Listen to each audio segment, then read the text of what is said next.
Hej och välkomna till dagens webbinar med marknadscheferna. Jag heter P.O. Axelsson och är grundare av marknadscheferna. Det jag tycker är lite spännande är i de här tiderna att vi har fått en enorm tillströmning på webbinar. Vilket ju inte är så konstigt eftersom vi inte kan träffas fysiskt. Men det är också någonting som kommer att stanna kvar när den här epidemin har lagt sig. Jag tycker det är ett väldigt bra sätt, tidseffektivt att lära sig nya saker och att träffa människor på ett trevligt sätt. Jag har fått 1 minut på mig, jag ser välkommen. Jag tror att den minuten har gått nu så att jag lämnar över till Tomas Krotkiewski och hoppas ni får en trevlig stund. Tack så mycket P.O. Då kan vi gå vidare med innehållet och innan vi gör det så vill jag bara säga att det går bra att skriva frågor till föreläsarna. Om ni scrollar ner lite så ser ni ett frågeformulär under och det kan ni göra när som helst under tiden. Så, Thomas heter jag och jag är vd och grundare för Engage som är en plattform för kundupplevelser som kan sätta din produkt i händerna på dina köpare fast online. Och coronakrisen, ja, den accelererar ju digitaliseringen. Butiker håller stängt, fysiska säljmöten och resor är borta. Och vi kan helt glömma alla glammiga mässor för ett tag. Det var många företag som hade påbörjat processen med att digitalisera sitt sälj före krisen. Och då kanske man hade några 10-tal% av sin försäljning online. Men idag har många plötsligt tappat alla sina fysiska säljkanaler. Kanske inte så tydligt i Sverige, men det räcker att titta på våra grannländer där man inte ens kan gå till en butik. Och även när faran blåses över så kommer de här förändringarna att bestå till en viss del i alla fall. För att under de senaste månaderna så har ju miljoner människor gjort sina första inköp online. Miljoner människor har haft sitt första videomöte och för den delen sitt första webbinarium. Och bland de miljonerna som har gjort affärer online för första gången så har nog flertalet blivit överraskade över hur lätt och effektivt det faktiskt är. Och det blir ingen spilltid för resor och allting går fort och så vidare. Men med flytten från det fysiska till det digitala så kommer det nya utmaningar. Det är helt enkelt mycket svårare att förstå vad det är man köper när man inte kan ta på det. Och att se bilder eller video räcker inte riktigt för att kompensera. Och det vet vi eftersom returfrekvensen vid online-köp är 3-4 gånger högre än vid den fysiska handeln. Och faktum är att returer är onlinehandelns enskilt största kostnad. Och det finns väl inga siffror för Europa, men vi vet att hanteringen av returer i USA kostade $4 miljarder för 2017. Men det var bara den direkta kostnaden. Så om vi tänker på vad det har inneburit för miljön i form av massa onödiga transporter, kasserat förpackningsmaterial och produkter som tappar i värde och livslängd, så visar det sig att onlinehandeln är ju inte så hållbar som alla hade hoppats på. Och det är just bristen på förståelse av det man köper som är den huvudsakliga orsaken till det. Och vi tror att det är bristen på interaktion med produkten som gör att det är svårt att förstå vad det är man köper. Och i business-to-business-handeln är det samma sak. Att berätta om en produkt i ett videomöte är knappast lika effektivt som att låta kunden uppleva den på plats. För vi är ju skapta på något sätt att lära oss och uppleva världen med alla våra sinnen genom att interagera med vår omvärld. Så det räcker inte att vara bara en passiv betraktare. Så när krisen utvingar fram en snabbare digitalisering så blir det ännu mer viktigt att ta tag i den digitala köpupplevelsen och förbättra den så att den blir lite mer lik den fysiska. Att tillföra möjligheten till interaktion helt enkelt online. Och inte minst för de företag som exporterar till länder där nedstängningen är kraftigare än i Sverige så är det ju ännu mer relevant. Och det är det som är vårt fokus här idag. Så det är faktiskt så att vi kan ändå sätta produkter i händerna på en köpare online. Och jag tänkte visa hur det kan se ut. Så här kan det se ut. Köparen kan uppleva produkten på sina egna villkor, i sin egen takt, utan att behöva använda ord. Så köparen går från att vara en passiv betraktare till att vara en engagerad utforskare, skulle man kunna säga. Och produktinformation blir till produktinteraktion. Och det blir en upplevelse som är både rolig och intressant. Precis som att möta produkten i butik. Och det här engagemanget låter köparen förstå produkten mer effektivt och låter hen ta ett mycket bättre köpbeslut förhoppningsvis. Och vi kallar den här lösningen för Engage. Och vi tror att den kan transformera köpupplevelsen i alla digitala kanaler. För att det här är en lösning som är masstillgänglig. Det räcker med en webbläsare och sen kan man bädda in det här innehållet i valfri webbplats eller i butik, hur man nu vill. Men frågan är, kan en sån här lösning förändra köpbeteendet verkligen? Och är det möjligt att ersätta det fysiska mötet med produkten? Jag skulle vilja ställa den frågan till professor Magnus Söderlund, som leder Center for Retailing vid avdelningen för marknadsföring och strategi vid Handelshögskolan i Stockholm. Magnus är en världsauktoritet vad gäller personlig försäljning och köpbeteende, och han har skrivit en hel del böcker om det här ämnet. Magnus, välkommen till mötet. Om man tillför en interaktion till produkten online, vad händer då, Magnus? Nu är ordet fritt. Då ska jag sätta igång och berätta en kort historia om det. Ni hör mig? Okej, jag sätter igång och pratar nu. Tyvärr så försvann Thomas, så att jag hörde bara de sista 5 sekunderna. Men i alla fall, jag heter Magnus Söderlund, kommer från Handelshögskolan i Stockholm. Forskar om olika saker som har att göra med konsumenters reaktioner på marknadsföring, kan man säga, kort och gott. Nu ska det i alla fall handla om hur man kan visa upp produkter på nätet för att kunderna ska bli någorlunda nöjda av det som de ser.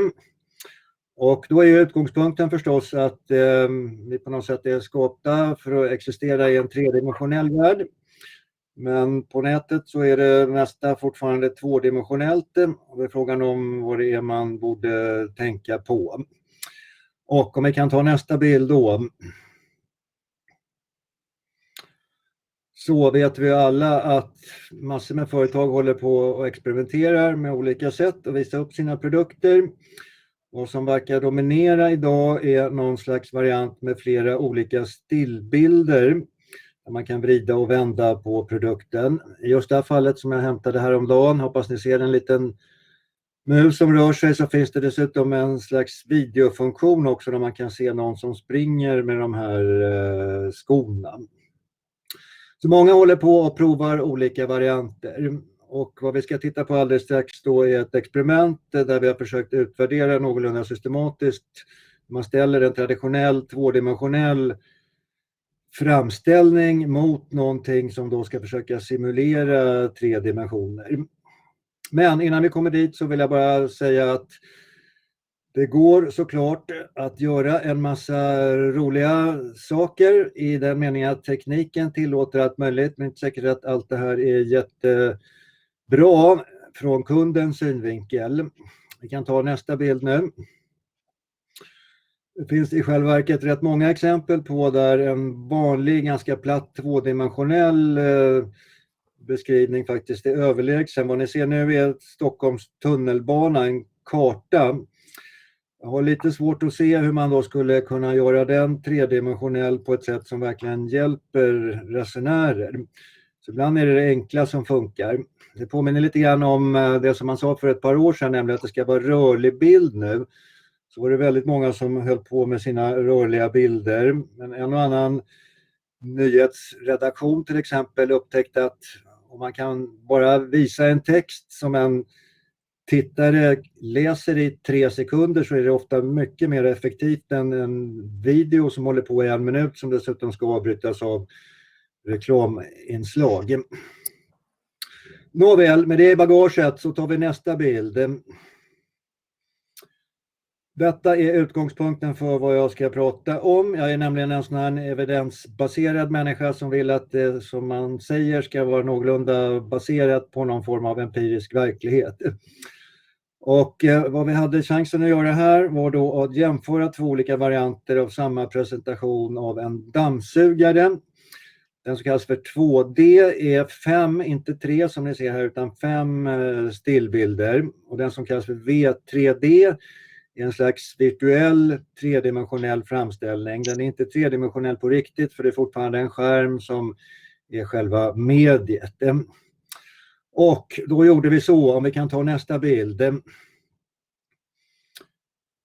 att vi hade fått tillgång till en monter på en mässa för olika retailers. Där hade vi 2 datorer och till dessa inbjöd vi en massa besökare som vi slussade med slumpens hjälp till en av dessa 2 varianter. Och instruktionerna var att titta på den här dammsugaren, undersöka den och sen svara på ett antal frågor om den. Ja, vi kan ta nästa bild. Och jag vill tillbaka till själva designen av experimentet. Ganska enkel då, jämföra det ena med det andra. Fortfarande samma dammsugare som sagt, men 2 olika presentationsformat. Och om vi då tar nästa bild direkt.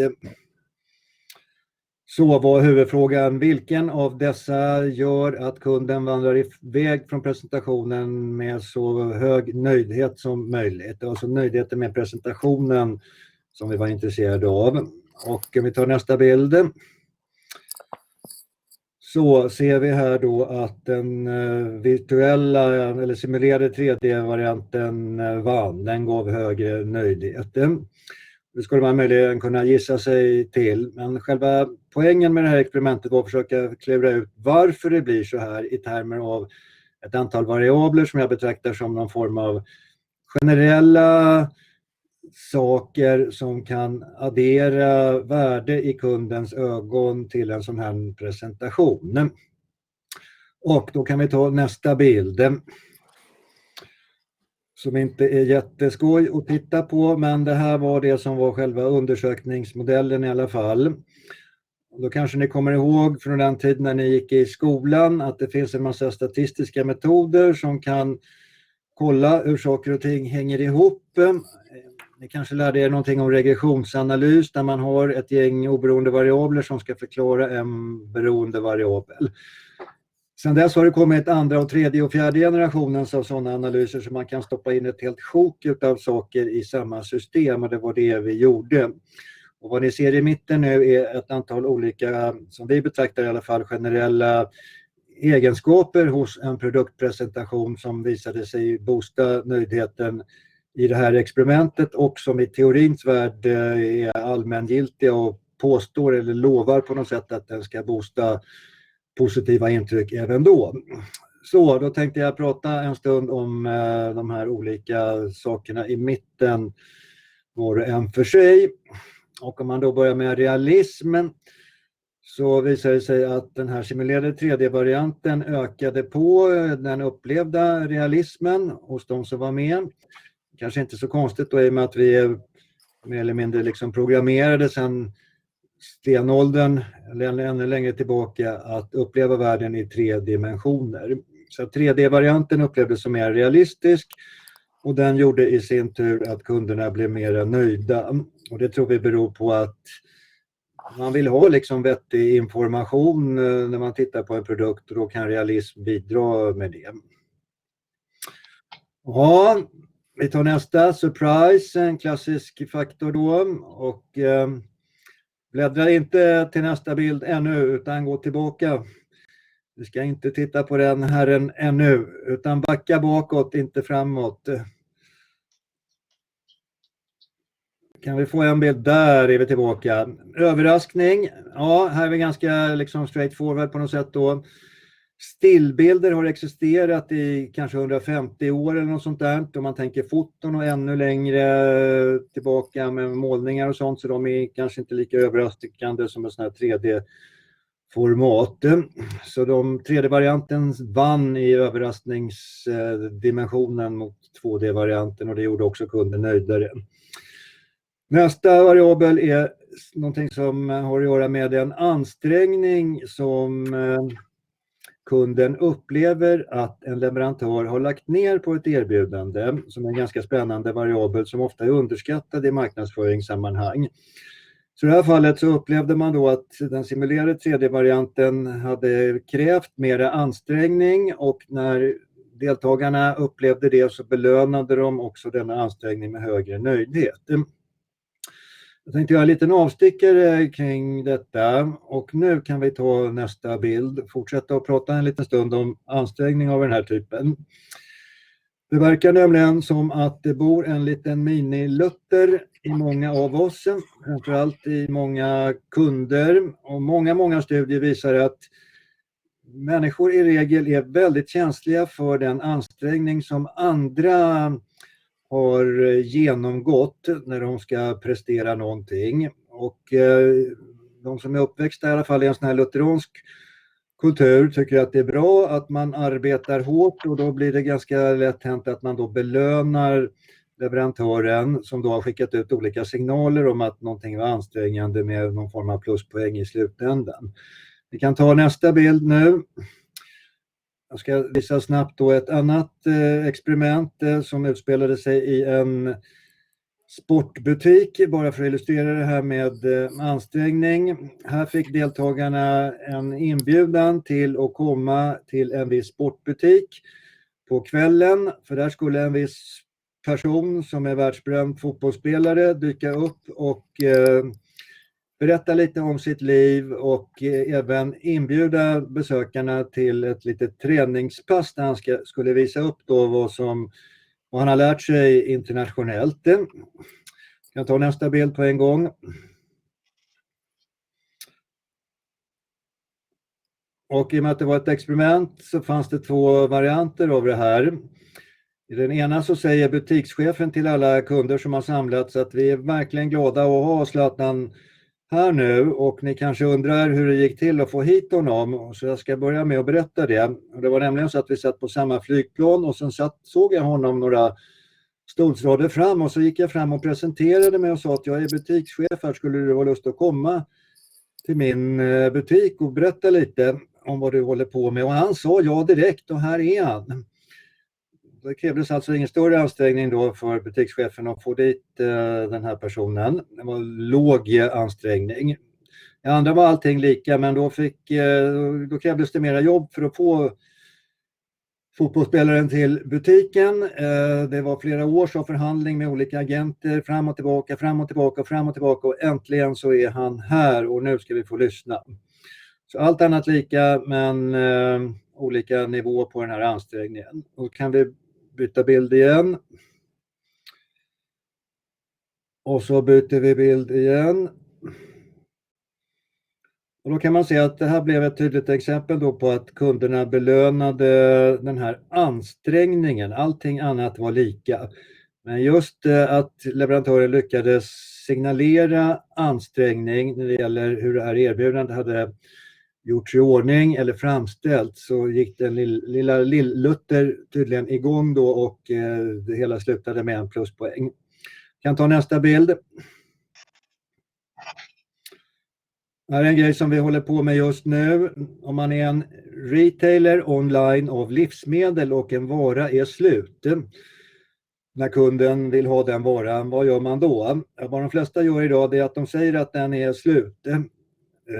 Här testar vi då vad som händer om man anstränger sig lite mer när man då ska sätta ihop det här meddelandet om att varan är slut. Det här var någon form av donutprodukt, så i ena fallet så säger den i princip bara då den är slut, och så ser man en bild på produkten. I det andra fallet inte väldigt mycket mer ansträngning krävs för det, men lite mer i alla fall. Man får ett meddelande då som ser ut att komma direkt från butikschefen som man ser i bild, och så pratar han på en liten stund och en pratbubbla som en människa. Och den lilla skillnaden räckte då för att den här upplevda ansträngningen skulle öka, och så kunde man se även i det här fallet att det i slutändan då blev högre nöjdhet.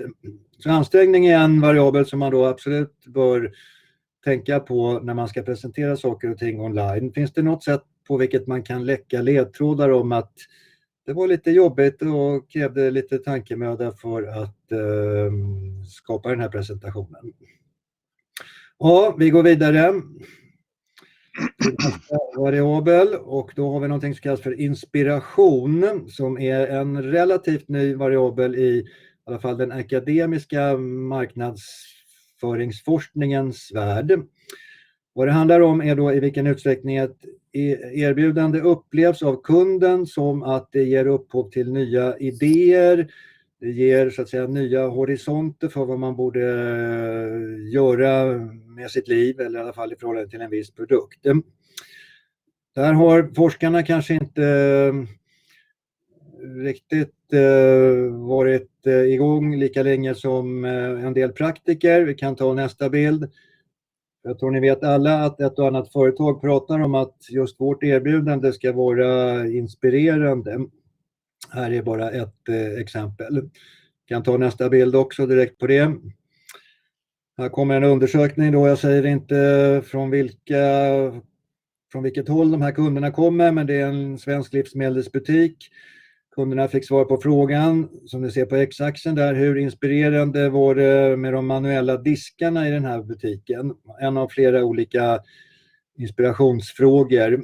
Och sen fick de svara på totalnöjdheten med butiken som är på y-axeln. Det blev en ganska tydlig och stark och signifikant korrelation mellan dem där. Vilket antyder då att inspiration på något sätt verkar vara en allmängiltig variabel som bidrar till kundens nöjdhet. Ja, vi kan bläddra igen. Och så blev det alltså i det här fallet med de olika presentationsformaten och dammsugaren. 3D vann över 2D när det gällde att bidra med inspiration, och när folk väl hade känt inspiration så kände de sig också mer nöjda. Då är det bara 2 variabler kvar som är ganska klassiska då när det gäller sån här online-relaterad forskning. Kontroll är den första.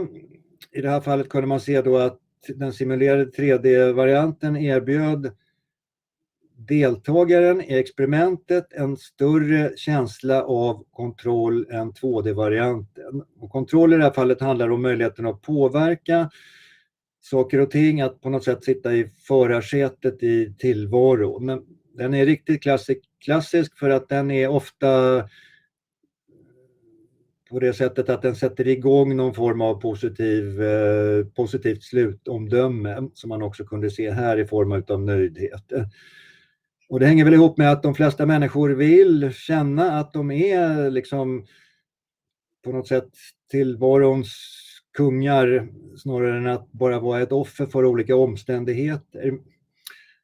En liten reservation kanske man ska slänga in där i alla fall, för det finns ändå en del såna här konsumtionsrelaterade situationer där det är just icke-kontroll som är spännande för kunden. Ni tänker att ni åker berg- och dalbana eller fritt fall eller något sånt där, att man har absolut noll kontroll, så kanske det är en stor del av själva den positiva upplevelsen att någon gång i livet få vara i den där situationen. Samma sak med olika berättelser som man konsumerar i böcker eller tv-serier eller filmer och liknande, där det är författaren som har bestämt exakt vad som händer och man har noll inflytande över handlingen. Det kan också vara väldigt belönande.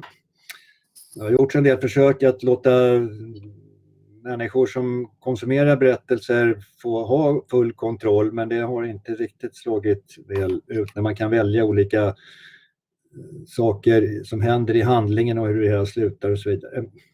Ja, bara en sak kvar nu, absorption, som handlar om i vilken utsträckning man då slukas av en presentation så att man glömmer det som är bortom den där presentationen. Tid och rum bara försvinner, man blir liksom uppsugen av det hela. Av någon anledning så har pilarna försvunnit på den här sliden, men här vann den simulerade 3D återigen mot 2D och gav en ökad känsla av uppslukning. Och det här kan vara, som vi alla vet, då rätt belönande. Det är skönt liksom att bara sjunka in i en upplevelse och glömma allting annat. Så i det här fallet så belönades den presentationen med högre kundnöjdhet. Ja, mina damer och herrar, det var det hela. Vad ni har framför er nu är då alltså inte bara, tycker jag, resultat från just det här experimentet med dammsugare, utan också en möjlig checklista när det gäller variablerna i mitten där som man då kan ha med sig när man ska bygga någonting som ska presenteras online. Är det nu så att den här presentationen kan tänkas addera saker i alla de här dimensionerna? Ja, om det nu är så kanske det också ger ett positivt slutomdöme eller bidrar till ett positivt slutomdöme från kundens sida. Ja, jag har säkert förbrukat mycket mer tid än vad det var meningen, så jag sätter helt enkelt punkt där. Tack så hemskt mycket. Och vi går igenom deltagarnas frågor till dig på det här på slutet senare. Nu skulle jag vilja presentera Mats Dahl som är Vice President of Sales på Kongsberg Maritim. Som är ett norskt marinteknikkoncern ska jag säga. Som bland annat är världsledande på sonarteknologi för fiskenäringen. Mats, kan du berätta lite grann om hur det har gått med ert sälj nu när ni inte längre kan resa till era kunder? Ja, tack Thomas. Det kan jag ju bidra lite grann med. Jag hoppas dere hører mig. Jag hör dere väldigt dåligt, men jag hoppas dere hører mig bra. Jag hör dig bra. Ja, flott. Ja, vi har utfordrende tider i Norge også. Vi ser på skjermen her et eksempel på hvordan vi møter kunder for tiden. Vi rett og slett går ut. Vi bruker forhandler rundt omkring i hele verden og prøver å selge våre produkter. Og til nå så har vi reist til disse forhandlerne og demonstrert produktene våre. Men nå bruker vi mer eller mindre kun digital kommunikasjon og viser produktene våre, hvordan de opererer og hvordan de ser ut. Ved hjelp av denne simulatoren her som laget av Trendgage. Vi kjører dealer-webinarer, dealer-teams-møter og alt mulig som mulig å gjøre digitalt, og lærer opp våre forhandlere og ikke minst også da kunder på våre produkter. Det klart vi selger jo ikke direkte under disse webinarene, men vi får demonstrert våre produkter helt over hele kloden på en veldig profesjonell og enkel måte.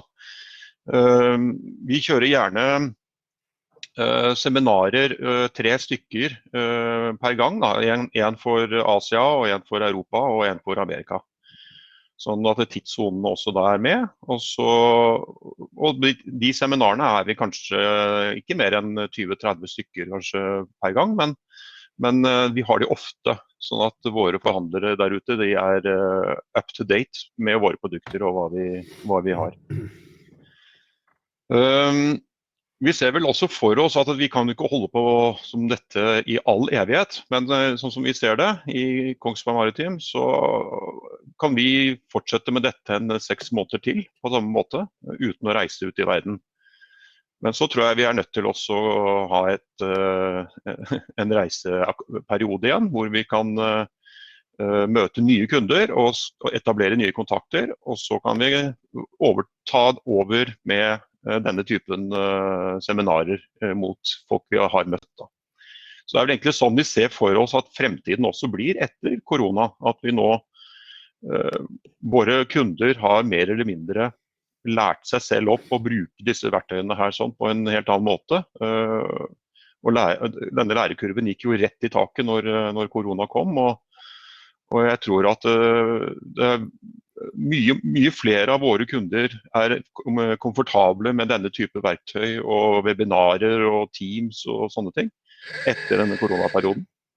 Så vi kommer til å også satse mer på denne typen kommunikasjon mot våre kunder fremover. Jeg fikk professoren telefon. Så vi har lagt disse simulatorene tilgjengelig på vår webside. Og da kan jo selvfølgelig kunden gå inn selv og se på dette, men vi bruker jo da som sagt også egne kurs, selgerne våre rundt omkring i verden. Vi ca. 340 selgere i Kongsberg Maritim rundt omkring i verden, og vi ca. 40 som selger Simrad-produkter rundt omkring i verden. Så vi har också interne Teams-møter med oppdateringer mellom produktledelsen vår her og våre selgere ute i felten. Så vi føler egentlig at vi er mye mer oppdatert i dag enn det vi var før koronatiden. For vi har mye oftere møter nå rundt omkring, kanskje litt for mye innimellom. Men dette tror vi blir en tilveining etter hvert, hvordan man skal utføre disse webinarene og Teams-møtene rundt omkring. Så det blir en spennende fremtid, tror jeg vi har foran oss. Vi bruker også en del illustrasjoner fra Spoke som vi bruker i LinkedIn-kampanjer og i Facebook-kampanjer og diverse digitale plattformer for Kina og Asia, som ikke er helt de samme som vi bruker i resten. Så da har vi kampanjer på disse plattformene som da presenterer våre produkter, veldig korte nyheter. Det er veldig mange som gjør dette i dag, så man blir jo bombardert på kontoen sin, så vi må være litt forsiktige og ikke kjøre alt for hardt med sånne ting. Men at man har en mer rettet kampanje direkte mot venner, eller ikke venner, men venner på LinkedIn, kontakter på LinkedIn og så videre. Og så blir disse delt til flere foraer. Så det har vi sett en god effekt ut av også. Så der bruker vi ikke simulator, men der bruker vi illustrasjoner, 3D-illustrasjoner. Og som Thomas demonstrerer her nå på skjermen, så ser vi at disse produktene våre er ganske avanserte, så de må bruke litt tid å lære opp hvordan man bruker de, og har stråler som går ut i vann og skal se etter fisk og sånn, så gjør dette her, en sånn simulator som dette, gjør det utrolig mye lettere for oss å forklare hva som skjer når vi gjør noe med produktet. Det var vel egentlig det jeg hadde å si til dere i dag. Tusen takk for at jeg fikk lov til å komme. Tack så jättemycket. Er det noen spørsmål så må dere bare spørre. Mycket Mats. Och vi ses igen i frågedelen senare så att då kan vi svara på besökarnas och deltagarnas frågor. Nästa berättelse, den kommer från Henrik Nordström som är vd på health-tech-bolaget Brighter som har nått internationell framgång med sina innovativa, smarta och uppkopplade produkter och affärskoncept. Henrik, berätta, hur tar ni er förbi coronakrisens utmaningar när ni säljer? Ja, det var lite svårt. Först och främst, tack så mycket Thomas och Engage för att jag fick möjligheten att bidra till det här webbinariet. Jag tycker ju självklart det är väldigt spännande utifrån liksom, vi var ju en utav, i alla fall upplevde vi en tidig kund i Engage, kanske efter Electrolux och Kongsberg, men det var ju flera år sedan när vi faktiskt var fortfarande i utvecklingsfasen och kunde använda 3D-ritningarna till Actist som den här produkten som ni ser på skärmen är och kunde därmed innan produkten var marknadsgodkänd kunna faktiskt börja bearbeta säljkanalerna för att så att säga förbereda för den dagen då produkten och tjänsten så som den ingår i skulle vara liksom redo för marknaden. Eftersom i vår värld, och jag antar tillika som på Kongsberg, så är det långa säljcykler inom medtech-branschen. Det är många involverade påverkande parter. Allt ifrån konsumenten som ska använda produkten, i det här fallet så är det ju en patientnära egenvårdsprodukt och en patientnära egenvårdstjänst för mätning av blodsockernivåer och injektion av insulin. Och även om vi så att säga har en traditionell produkt utifrån det perspektivet att man ska mäta sitt blodsocker med en teststicka och injicera sitt insulin så är själva formateringen och designen väldigt annorlunda eftersom man har slagit ihop väldigt många funktioner i en funktion och kopplat upp den via ett mobilt SIM-kort i den här devicen så att den är helt oberoende av andra kommunikationskanaler. Så det är en viktig aspekt och för att visualisera det så sökte vi efter en lösning och Thomas och hans team upplever vi har gjort ett fantastiskt jobb i att liksom möjliggöra för en en virtuell men samtidigt väldigt tydlig beskrivning av hur den här fysiska delen av tjänsten fungerar. Och vi hade ju såklart inte en tanke på att den investering vi gjorde i det här skulle vara väldigt värdefullt även när man i dagsläget hamnar i en coronasituation där vi inte kan fysiskt vara ute och sälja den här tjänsten till de här olika delarna. Patienten är en sak, de köper säkert den här direkt på nätet om de betalar ur egen ficka, men ska man få betalningssystem som försäkringssystem, alltså både regioner i Sverige men även försäkringsbolag i andra länder att så att säga ta sig an den här tjänsten, så måste de också få möjligheten att se den. Och då är det ju den här typen av verktyg som vi har fått möjlighet att använda är otroligt väsentligt, för då du tar bort ett stort antal av de frågeställningar som i annat fall man skulle behöva presentera i en live-presentation. Och i vårt fall så är det ju som sagt det är konsumenten, det är sköterskor, det är läkare, det är verksamhetschefer, det är budgetansvariga och sen också så att säga utbetalande myndigheter eller bolag som ska ha sin del i kakan. Och vi är ett globalt företag, så att även om vi i Sverige har haft en relativt mild effekt av corona så har vi ändå anammat en väldigt stor social distansering. Men i de länder som vi är huvudsakligen närvarande i, vilket är Mellanöstern och Förenade Arabemiraten, där man hade en total lockdown i närmare 6 veckor, så har det här varit väldigt väsentligt i att kunna nå ut till de här kunderna så att man förbereder inför försäljningsprocessen och kan liksom få ut de här. Och samma sak gäller då Sydostasien med Indonesien och Thailand, Singapore, Malaysia. De ligger ju långt bort. Där har man ju också en total lockdown i de här länderna. Så det har varit väldigt väsentligt för oss att kunna göra. Det vi ser också är att vi kan nu i nästa våg också visualisera inte bara själva den fysiska produkten utan också visualisera hela tjänsteutövningen i form av i samspelet mellan det digitala gränssnitten som den app som patienten själv har, men också det gränssnittet digitalt som även vårdgivaren har och även i framtiden betalarna, så att de får en så kallad fleet management, och då kan man titta på det även i samspel med hela den tredimensionella eller virtuella tredimensionella interaktionen som Engage tillhandahåller. Och för oss har det väl varit väsentligt i den här situationen som vi befunnit oss i, även om vi var ganska uppsprungna sedan tidigare. Så att tack så hemskt mycket för att jag fick bidra i det här, Thomas. Och, tack så jättemycket, Henrik. Det var spännande att få en insikt i ett så framträdande och innovativt bolag som ert. Så att, tack för det. Men häng kvar till frågestunden på slutet, för nu ska vi höra från min kollega Fredrik, som är chef hos oss. Fredrik, berätta om vilka konkreta effekter man kan vänta sig om man gör såna här digitala kunder, eller hur? Absolut, och tack så mycket för det, Thomas.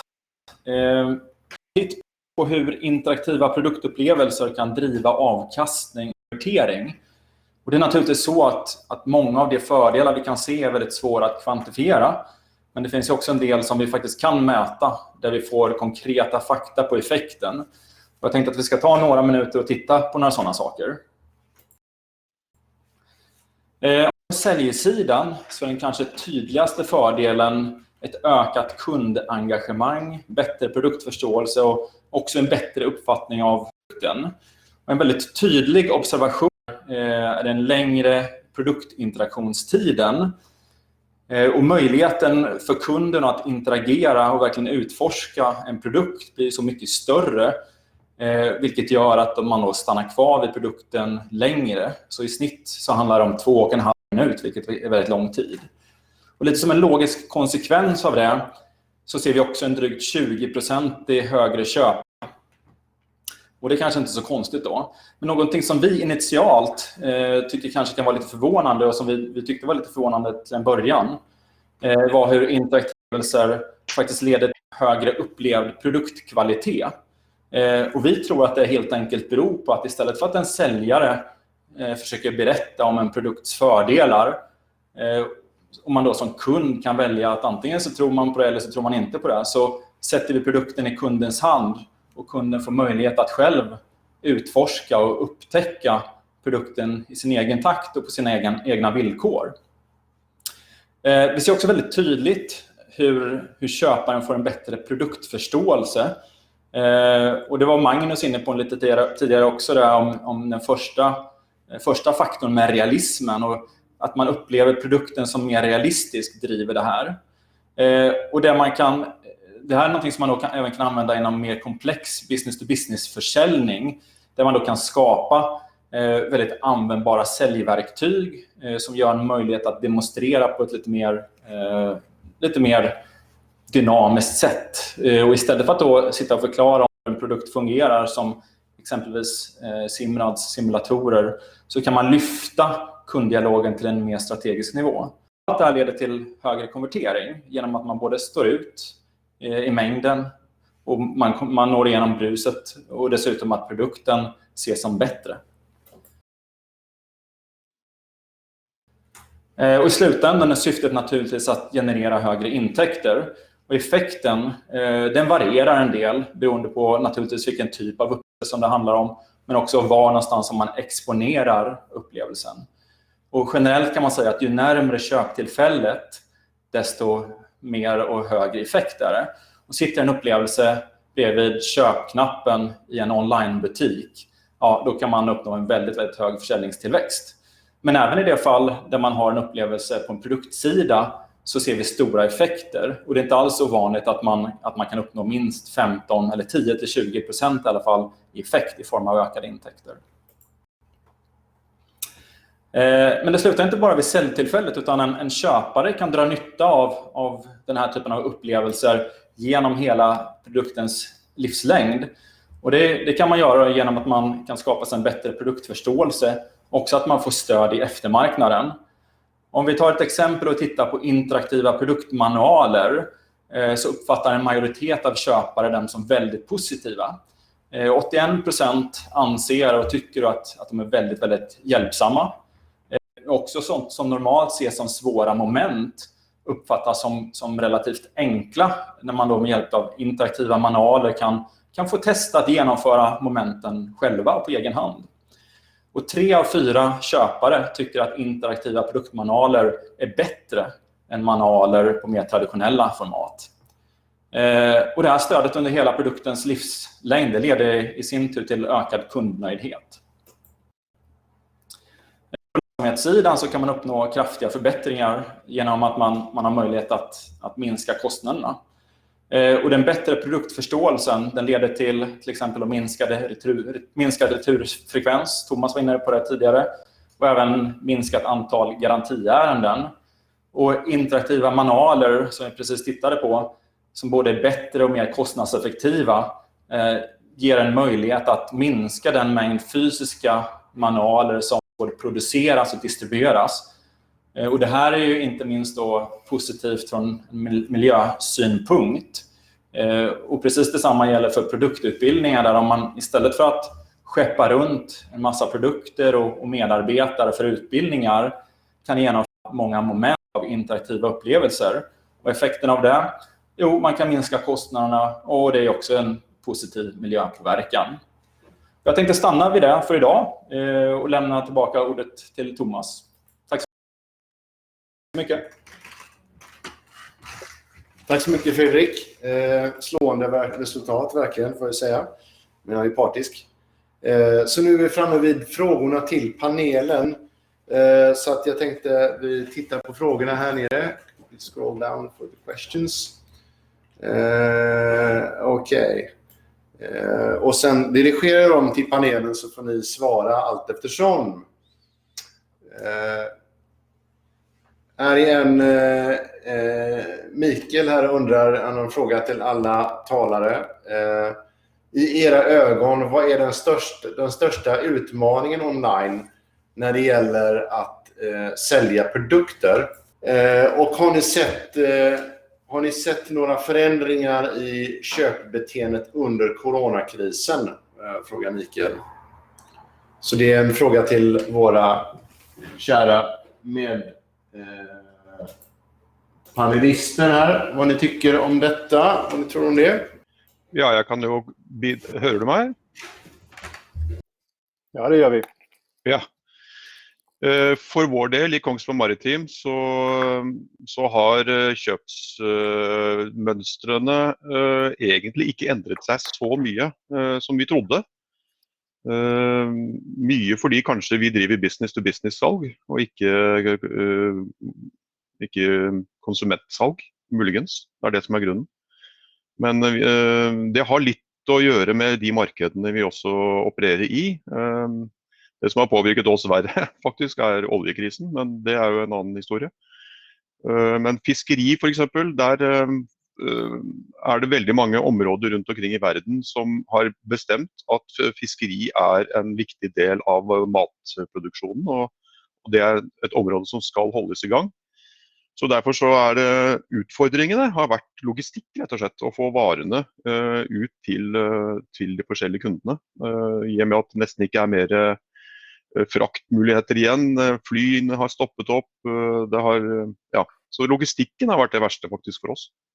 Om utifrån vårt perspektiv på Brighter så skulle man kunna säga att den största utmaningen när man säljer en tjänst online, för att svara på den första frågan, så tror jag att just den här, och det här är ju, vi säljer ju en medicinteknisk produkt, och då är det ju känslan väldigt mycket, den fysiska känslan i just den här fysiska delen av produkten, den är en utmaning även digitalt. Men jag tror att rent generellt så ju mer tredimensionellt man kan förtydliga det, hur den fungerar, hur den ser ut och ställa proportionerna. Jag vet inte om ni såg i videosnutten som vi hade här, att vi jämför storleken med en penna och ett äpple.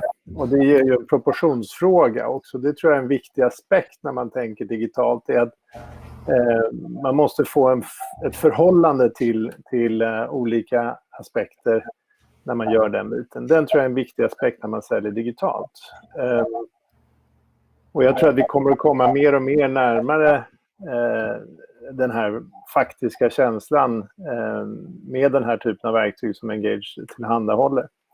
Sen huruvida det har förändrat processen för oss under coronatiden, jag skulle vilja säga som så att de förändringar som har skett är inte kopplade till våra möjligheter att erbjuda den här typen av produkter, utan det är oftast i motpartens interna processer som har påverkat att de inte ses. De är också ovana att ta beslut och föra dialoger internt i sina organisationer. Så att det är nog inte enkom hur man profilerar produkten, utan också hur motpartens organisation är strukturerad och hur digitalt redo de har varit och hur anpassningsbara, hur snabbt de har anpassat sig till den nya realiteten. Tack för det. Hörrni, jag ser här i kommentarerna att det är en del personer som har haft lite problem med ljudet. Jag ber om ursäkt för detta. Inte så mycket vi kan göra åt det tyvärr. Däremot så tänkte jag tala om för er att under själva videoytan, om ni scrollar ner där lite, så finns det en flik som heter Offers. Och där har vi en länk till en enkät som jag hemskt gärna skulle vilja be er att fylla i sen, så att vi får reda på lite om vad ni tyckte om det här webbinariet. Men egentligen så har vi kommit fram till slutet på den här timman, och jag vill tacka er så väldigt mycket för detta. Next slide please. Vi tror ju verkligen att Engage kan underlätta affärerna när era produkter ska förklaras och säljas, särskilt i de här tiderna när det är svårt att ha ett fysiskt möte med produkten. Och för att så många som möjligt ska kunna prova det här, så har vi faktiskt ett erbjudande till er alla som har varit med idag, som går ut på att ni får prova Engage i princip gratis. Engage köper man ju i vanliga fall i en resultatbaserad abonnemangsform. Men vi tänker oss att ni får de första 3 månaderna gratis. Vilket borde vara tillräckligt med tid för att kunna utvärdera nyttan av det här. Och då betalar ni bara en blygsam startavgift och sedan kan ni använda den resulterande produktupplevelsen på så många platser och hos så många återförsäljare och e-butiker eller vad det nu kan vara som ni vill. Samtidigt så mäter vi effekten och ser hur människor använder era produkter online i de här olika kanalerna, och så får ni reda på det. Kontakta någon av oss så tar vi det därifrån. Och det var faktiskt allt för idag. Jag hoppas att ni fick något värdefullt från den här timmen. För de som kan höra mig och som inte har tappat ljudet så kommer det också finnas en inspelning, och i den här inspelningen borde vi ha fullt ljud även för de som inte riktigt fick det att fungera, som jag ber om ursäkt för. Och som sagt, under fliken och offers finns det en länk till en enkät. Snälla fyll i den så blir vi väldigt glada.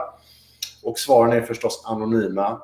Jättestort tack till P.O., Magnus, Mats och Henrik och Fredrik. Tack så mycket ska ni ha för idag. Jag hoppas att alla får en jättefin eftermiddag och att vi ses snart. Tack så mycket. Ha det gott. Tack så mycket. Tack. Hej då. Hej då. Hej då.